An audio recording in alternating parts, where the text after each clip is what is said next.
Live from downtown Detroit, Local 4 News starts right now. And the local forecaster's tracking rain and even a little snow for your Friday night. Do not adjust your set. I know, do not adjust your screen. It just seems like we cannot shake the snow even in the spring right now. It really has been a tough spring sometimes. Let's bring it to Andrew, who's tracking what is in store for tonight. Hey, Andrew. Hey there, Karen and Devin, and we'd like to adjust the season, right? Get it into the right category. It is springtime, but it doesn't look like it, doesn't feel like it, at least in some places, with temperatures that are dropping into the 30s, even a hint of snow showing up here on Storm Tracker 4 as we analyze the radar picture. You can see that we have mostly scattered rain showers still around. We saw a few more of them earlier this afternoon, in fact, a lot more during the baseball game and shortly afterward. They've dwindled somewhat, but we still have some pretty significant rainfall across at least parts of the area. You can see that here right around Waterford. Some of this moving off to the east, so folks over in Macomb County, you'll be getting some of these showers within the next half hour or so. Here's a bit of a closer look at some of those heavier showers right here just to the west of Waterford. You can see that here right near White Lake, also along East Highland Road and near the town of Clyde, also around Highland. So these will persist as we go through the midnight hour. For now, temperatures still remain above freezing. Chilly out there, though, with a temperature of 43 degrees. But temperatures continue to drop. Although it's 43 here in Detroit, we're now seeing middle 30s over in Howell, and we'll see low 30s overnight. So there is the possibility of a few snowflakes overnight tonight and by dawn tomorrow. Nothing piles up, but it still keeps it slippery out there if you have either any late plans tonight or an early start for your Saturday. Any more snowflakes, though, as we go into Saturday afternoon? What about Sunday? That and your 7-day forecast in minutes. All right, Andrew. A federal jury finds the plot against Governor Whitmer wasn't so much a plot, but a motley crew entrapped by the FBI. Two of the so-called Wolverine watchmen acquitted. The jury deadlocked on the other two. So now what? Our Mara McDonald live at the federal courthouse for us tonight. And Mara, for starters, a retrial for the two who the jury deadlocked on. That's going to be quite a process. Karen, that's right, and that's something that federal prosecutors have already committed to. And then don't forget, we've got state cases against these men as well as their co-conspirators. Let me show you. The government tried to portray Adam Fox, Brandon Caserta, Barry Croft Jr., and Daniel Harris as capable plotters, intent on kidnapping the governor from her vacation home up north. A jury didn't buy it. The government stuck with the witnesses that they used, right? And the FBI used some guys of questionable character. And anytime that happens, it's a live ball. Mike Rattay has decades of federal court experience. He was on the defense team in another high-profile government failure when the FBI went after the so-called Hutari militia in Adrian for trying to overthrow the government. A federal judge threw that whole thing out. In the Whitmer kidnap case, the FBI used 12 informants and several agents, including one agent who was fired after beating his wife at a swingers party. To me, this was a signal, a rogue FBI agent, trying to line his own pockets with his own cybersecurity company and then pushing the conspiracy that just never was, never was going to be.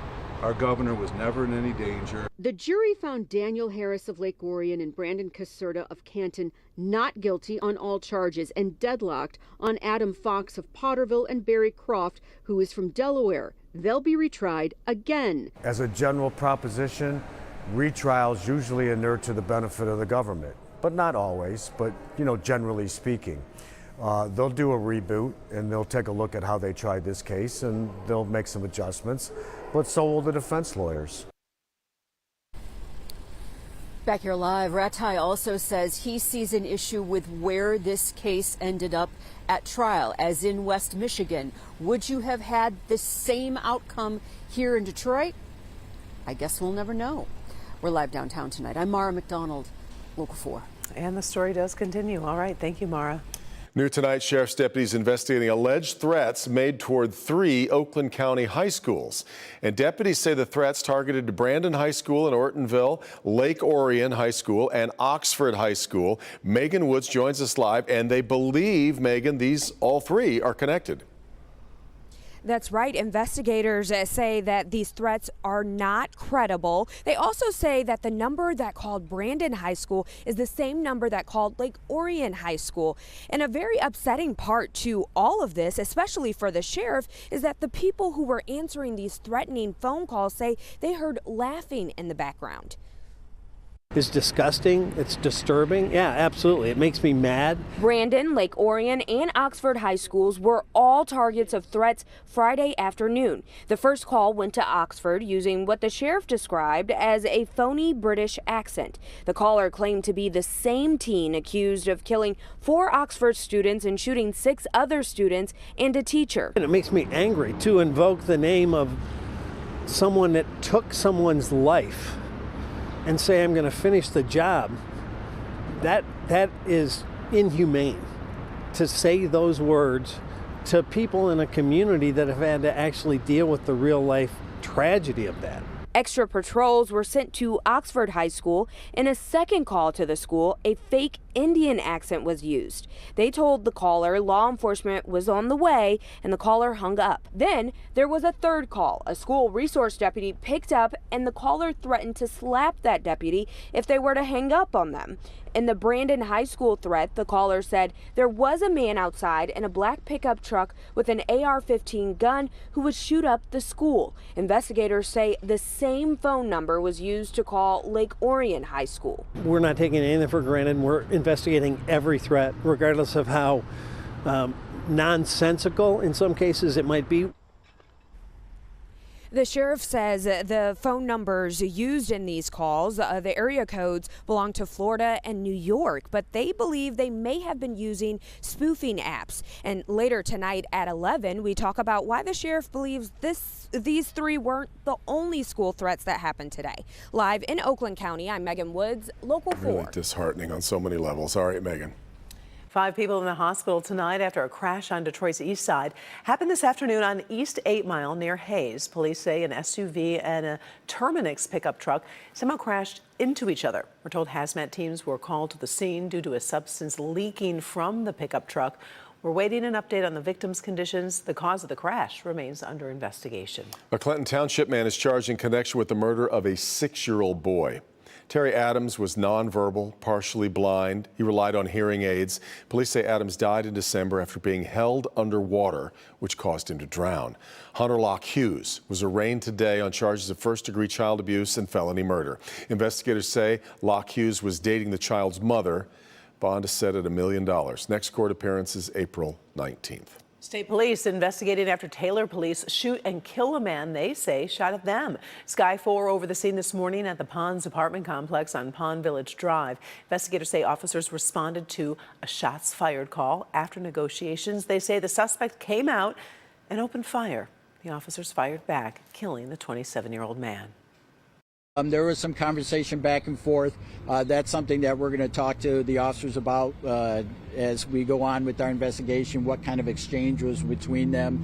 Naturally, we're going to try to look into the suspect's past, see exactly what's going on with him, if there's any type of mental illness problems or what may have started this whole situation.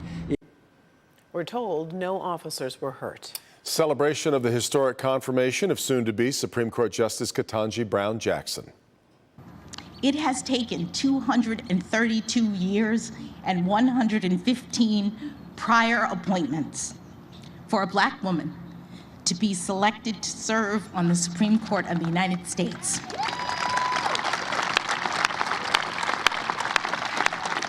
But we've made it.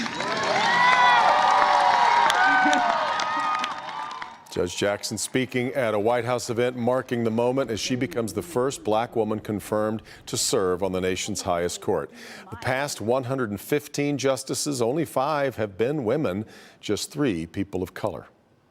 This is going to let so much sun shine on so many young women, so many young Black women, so many minorities, that it's real. It's real. We're going to look back, nothing to do with me. We're going to look back and see this as a moment of real change in American history. Jackson will take her place on the Supreme Court after Justice Stephen Breyer retires. That will happen at the conclusion of the current term this summer. Now to the war in Ukraine. President Biden signs 2 bills putting more sanctions on Russia and Belarus. One bill suspends normal trade relations. The other prohibits energy imports, including oil, coal, and natural gas. Meantime, at least 50 people were killed and almost 100 injured in a Russian missile strike. It happened at a train station in Ukraine, used as an evacuation hub. Russian forces have denied striking the railway station.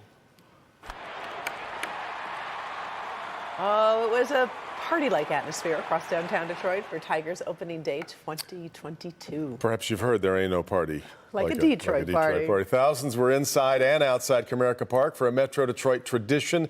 Full attendance allowed in the ballpark for opening day for the first time since 2019. And on top of that, the fans got to see a big win to start the year for the Tigers. Jamie will have more on the highlights on the game when you join us on the TV side for Local 4 News tonight at 11. Meantime, we are back in 90 seconds with Andrew and a look at your full forecast for the weekend.